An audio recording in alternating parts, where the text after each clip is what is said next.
हाङका दुई सन्तानहरू जेठा लिलिमहाङ र कान्छा खाम्सोसोहाङ यही सागा भन्ज्याङबाट छुट्टिए। लिलिमहाङ तमोर नदीको आसपासमा दरबार बनाई बसे र कालान्तरमा यिनै राजाका सन्तानहरू लिम्बुहरू भए भने खाम्सोसोहाङ किराती छाप हुँदै मुक्लीमा गई अधिपत्य गरी बसे र कालान्तरमा तिनै राजाका सन्तानहरू आजका राई अर्थात् खम्बुहरू भए। इतिहास युद्ध जित्ने जातिहरूको कोरियो, हार्नेहरूको कोरिएन कहिल्यै पनि। त्यसपछि बाँकी किराँत जनताहरू र गैर किराँतहरू जो लिच्छवी शासन प्रत्यक्ष स्वीकार गरे उपत्यकामा बसोबास गरे, कालान्तरमा यिनीहरूको भाषा, संस्कार, संस्कृति, धर्म वर्तमान नेवार जाति जस्तै बन्यो। त्यसैले नेवार जातिभित्रका केही वंशहरू पनि किराँत नै हुन् भन्ने एक थरी इतिहासकारहरूको भनाइ छ। यही गढी हो जहाँ हाम्रा पुर्खा बाझाङ राई र हाम्रा किराँत सेनाहरू परेडी खेल्ने ठाउँ। त्यतिखेर सेरेमोनियल सेन राजा हुनुहुन्थ्यो र कार्यकारी प्रमुख बाझाङ राई हुनुहुन्थ्यो। आज हामी किराँत देवास राईहरू उनै बाझाङ राईका सन्तानहरू हौँ र इतिहासले पनि यही कुरा पुष्टि गरेको छ। पृथ्वीनारायण शाहसँगको फौजसँग राजा बाझाङको परास्त भए। त्यस पश्चात यहाँबाट फेरि पूर्वतिर हरिहरपुर गढीतिर गएर फेरि पनि त्यहाँ राज्य स्थापना गरे।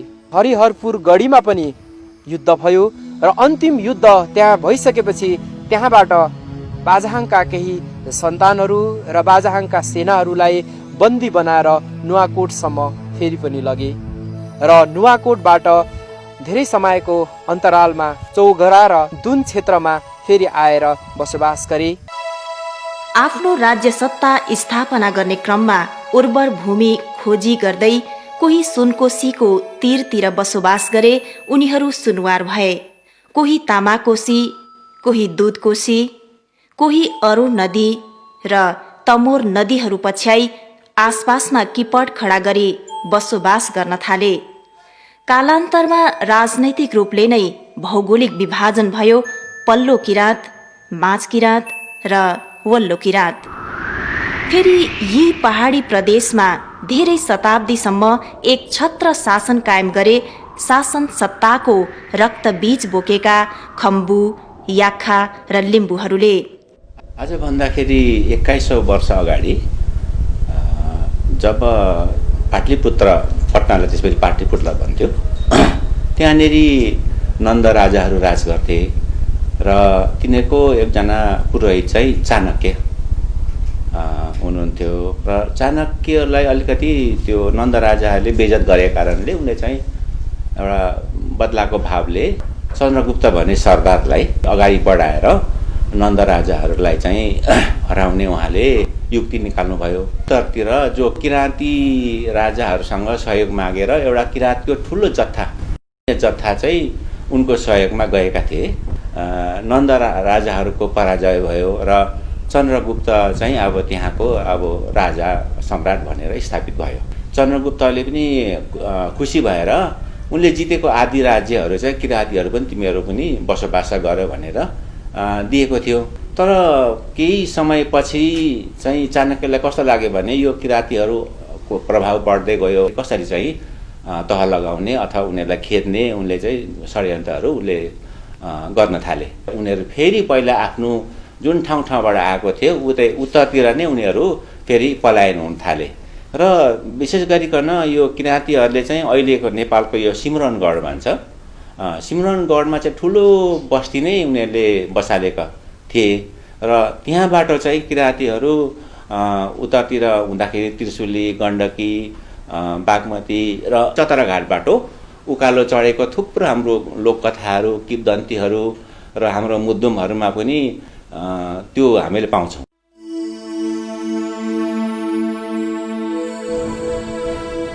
तत्कालीन अवस्थामा बहुचर्चित विजयपुर गरी जहाँ हाङ बुद्धिकर्ण रायले राज्य गर्दथ्यो, अहिलेको अवस्थामा पनि यी सामान्य इँटाको टुक्राहरू भग्नावशेषको रूपमा पाउन सकिन्छ। यसै गरी सुरक्षाको दृष्टिकोणले खनिएका यी खाल्डोहरूको भग्नावशेष अहिले पनि रहेका छन्। मझुवा गढी, खामतेल गढी, चौडण्डी गढी, हतुवा गढी, विजयपुर गढी, साँगुरी गढी आदि किराँत ल्यान्डका बहुचर्चित गढीहरू हुन् भन्दा सायद दुई मत नहोला।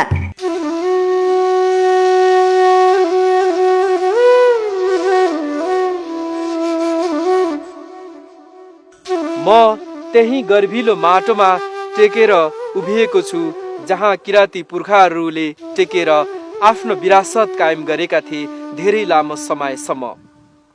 वर्तमान समयसम्म पनि कोट घरहरू र गढीहरू भनेर चिनिँदै आएका यी ऐतिहासिक तथा पुरातात्विक ठाउँहरूमा सामान्य पर्खाल र झाडीहरू सिवाय केही बाँकी छैन। अब यी गढीहरूमा पृथ्वीनारायण शाहको भौगोलिक एकीकरण पूर्व सन्ध्या विक्रम सम्वत 1800 सम्म पनि दिवान चौतारिया, काजी र कतिपय ठाउँहरूमा राजा नै भएर राज्य गर्दथे प्राचीन वंशीय किराँतहरू।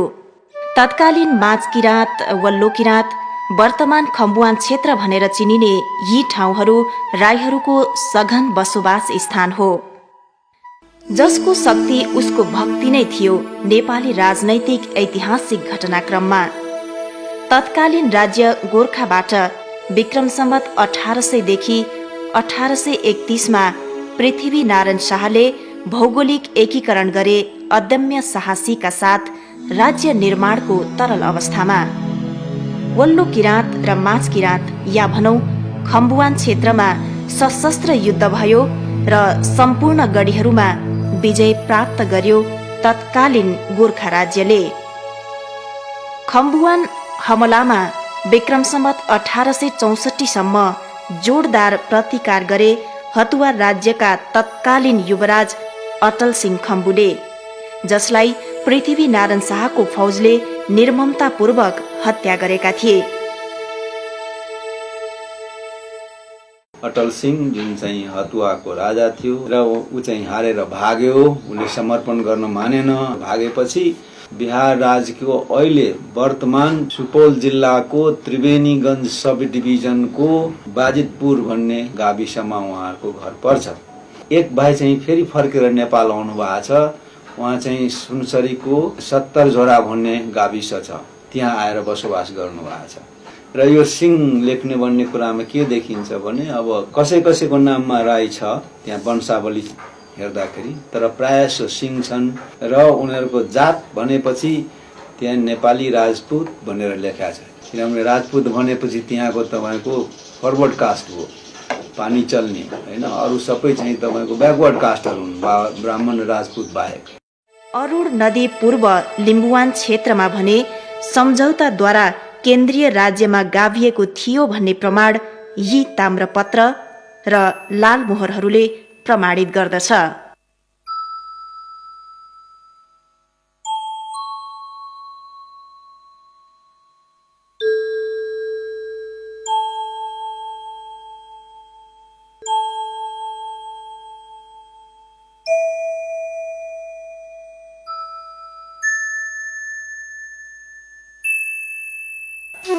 यसरी ससाना 2200 र 2400 राज्यहरूको पुनः एकीकरण भई हिन्दू राष्ट्र घोषणा भयो र एक भाषा एक धर्मको नीति राज्यले लागू गरी संस्कृत भाषालाई मात्र काखी च्यापी वार्षिक अरबौं बजेट विनियोजन पनि गरियो र संस्कृत विश्वविद्यालयका साथै दशैं तिहार जस्ता हिन्दू धर्मको अवशेषलाई जबरजस्ती लागू गरियो।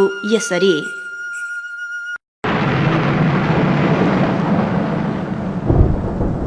इमानदार, असल र साहसी स्वभावका सृजनशील युवाहरूले कुरा बुझी फेरि राज्य कब्जा लिन्छन् भन्ने डर त्रासले किराँती जनशक्तिलाई लाहुरे हुन बाध्य बनाए तत्कालीन राज्यले।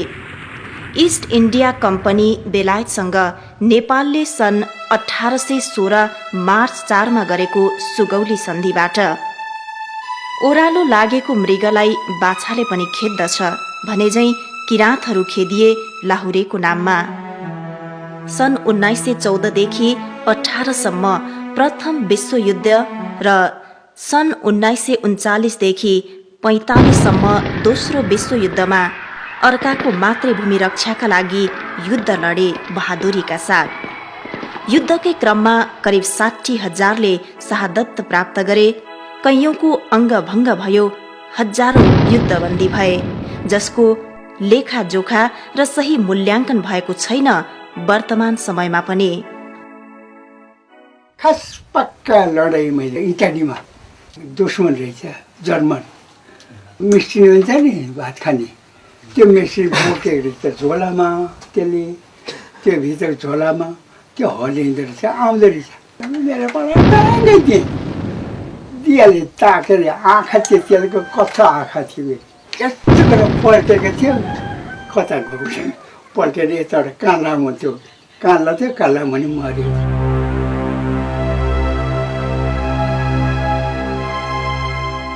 अझै आलै लाग्छ युद्धका यी क्षणहरू।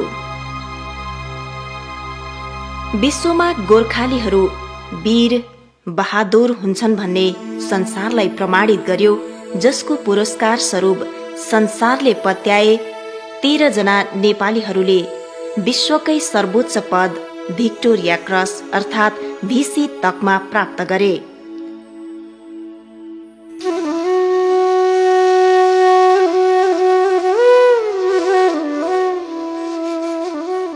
राई लिम्बूहरू आदिम कालदेखि नै खोरिया भस्मे फाडी आफ्नो किपट बनाएका यी उर्वर भूमिमाथि विक्रम सम्वत 1835मा राज्यले हस्तक्षेप गर्यो र 1848मा पूर्ण कब्जामा लियो नाङ्गो प्रहार गरेर।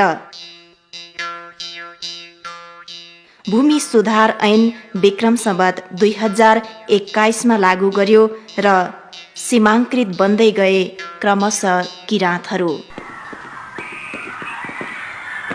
नेपाली राजनैतिक इतिहासमा अन्धकारको युग आरम्भ भयो राणा शासनकाल, जुन जङ्गबहादुरले विक्रम सम्वत 1903मा स्थापित गरे बहुचर्चित कोत पर्वबाट। विक्रम सम्वत 1910मा मुलुकी ऐन लागू भयो, गाई गोरु काट्न निषेध भयो।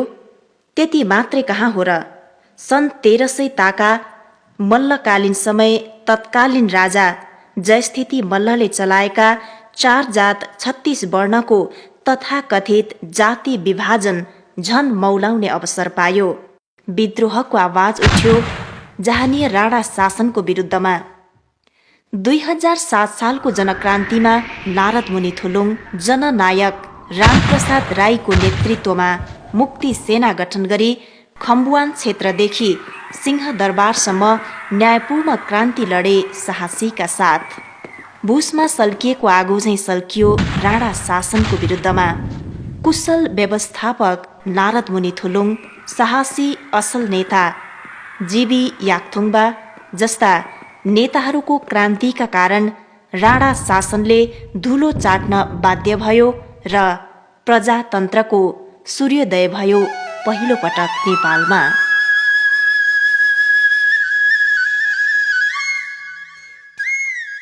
प्रजातन्त्रको कलिलो लाल किरण भुइँमा खस्न नपाउँदै महान नेता रामप्रसाद राई जस्ता क्रान्ति योद्धालाई रहस्यमय विलीन बनाइयो र मुक्ति र अधिकारबाट फेरि वञ्चित भए आदिवासी जनजाति किराँतहरू। यसरी प्रजातन्त्रको सूर्योदय जवानी हुन नपाउँदै निर्ममतापूर्वक हत्या गरियो र विक्रम सम्वत 2017 सालमा पञ्चायती व्यवस्थाको बीजारोपण भयो। भनिन्छ स्वतन्त्रता मानिसको सबैभन्दा प्यारो चिज हो। यही प्राप्तिका लागि जनता पटक पटक उठिरह्यो नेपालमा। पञ्चायती निरङ्कुश शासन विरुद्धमा पुनः जनताहरू उठे। विक्रम सम्वत 2046 सालमा क्रान्तिको रातो मसाल बोकेर गाउँ गाउँ र बस्तीहरूबाट। रत्नकुमार बान्तवा पूर्वको क्षितिजबाट उदाए। अन्तत गोत्वा आंशिक अधिकार प्राप्त भयो, प्रजातन्त्र आयो र नेपाल अधिराज्यको संविधान 2047 बन्यो र आदिवासी किराँतीहरूको अधिकार र भाषाहरूलाई संवैधानिक व्यवस्था भयो। राईहरू बहुभाषी हुन्। राईहरूको बसोबासो हेर्दाखेरि मूल थाँत थलो हेर्दाखेरि एउटा जाति बसेको एउटा थलोबाट अर्को थलो खोलाले काटेको, जङ्गलले काटेको, भिर पहराले काटेको अलग अलग ठाउँमा एक प्रकारको अलग अलग उपत्यकामा बसेको एउटा भयो। अर्को चाहिँ त्यस बेलाका मुखियाहरू, राजाहरू, रजौटाहरू जे भने पनि आफूमा मात्रै सीमित हुने र आफूदेखि अर्को चाहिँ आफ्नो जातिको नहुने, प्राय शत्रु जस्तो रहने हुनाले शत्रुको भाषा अथवा आफूदेखि गैर भाषिक समुदाय भाषा हुने हुनाले उनीहरूको भाषा सिकेनन्, आफ्नो भाषा मात्रै बोल्ने भए। प्राकृतिक हिसाबले, सामाजिक हिसाबले, मनोवैज्ञानिक हिसाबले राई भन्ने एउटा समुदायको भाषाहरू यसै फरक हुन गएको हुनसक्छ भन्ने मलाई लाग्छ। तर यसको ऐतिहासिक अध्ययन हुनुपर्छ, जुन ऐतिहासिक अध्ययन चाहिँ भएको छैन।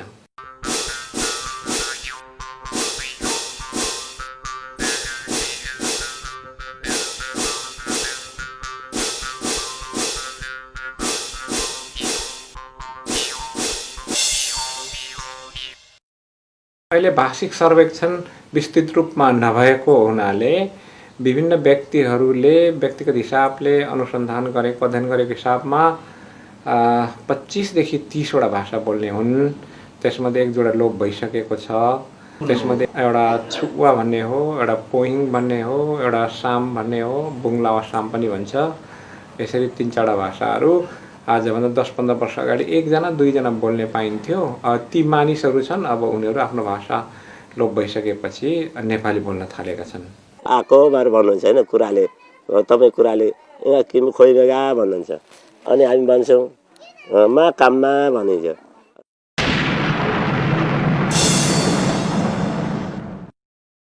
र अहिले भर्खरै सबभन्दा सानो सङ्ख्याले बोल्ने तिलुङ भन्ने भाषा छ। त्यो तिलुङ भाषा चाहिँ 50 वर्षदेखि मास्तिरका 5-7 जनाले बोल्छन्। ती बोल्ने मान्छेहरू गएपछि तिलुङ पनि लोप भएर जान्छ। यस्तो स्थिति छ।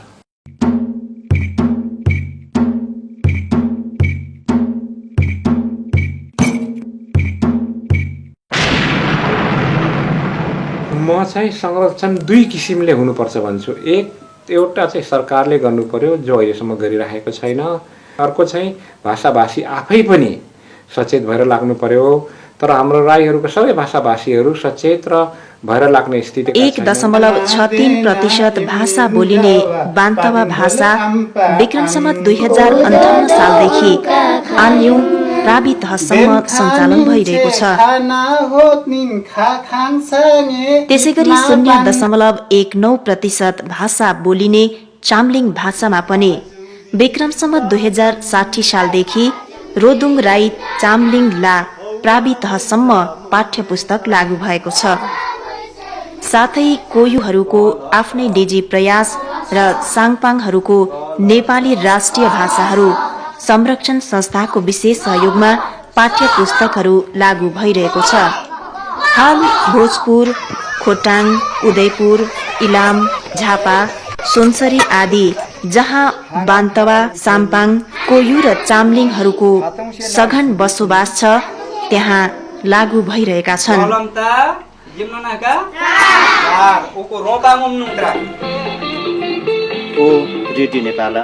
त्यसैगरी संचार नीतिमा पनि संवैधानिक व्यवस्था भए बमोजिम बान्तवा भाषालाई राष्ट्रिय संचारमा समावेश गरी विक्रम सम्वत 2051 सालदेखि रेडियो नेपाल क्षेत्रीय प्रसारण केन्द्र धनकुटाबाट दैनिक समाचार तथा कार्यक्रमहरू प्रसारण भइरहेको छ।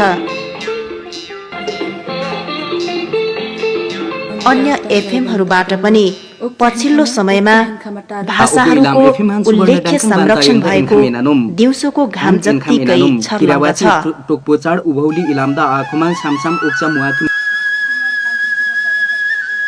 प्रजातन्त्रको प्राप्तिसँगै सदियौंदेखि राज्यद्वारा शोषित जनता खुला सास फेर्न थाले। राज्यले आदिवासी किराँतीहरूको भाषा, धर्म, संस्कृतिलाई नष्ट गरे अस्तित्व लोप हुने खतरामा पुगेको बेला किराँत राई यायोखाको जन्म युगानुकूल र समय सापेक्ष भएको हो।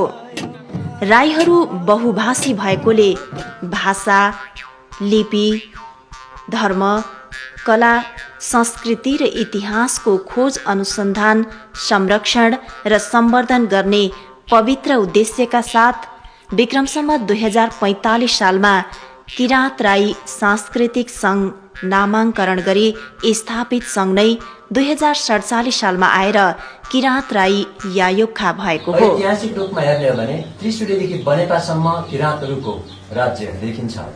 तर त्यसो भए तापनि वर्तमान अवस्थामा एकीकरणको ठिक अगाडिको अवस्थालाई हेरेर बनेपादेखि मेचीसम्म किराँत राज्य हुनुपर्दछ। हाल जिल्ला कार्य समितिहरू विस्तार भएका छन्।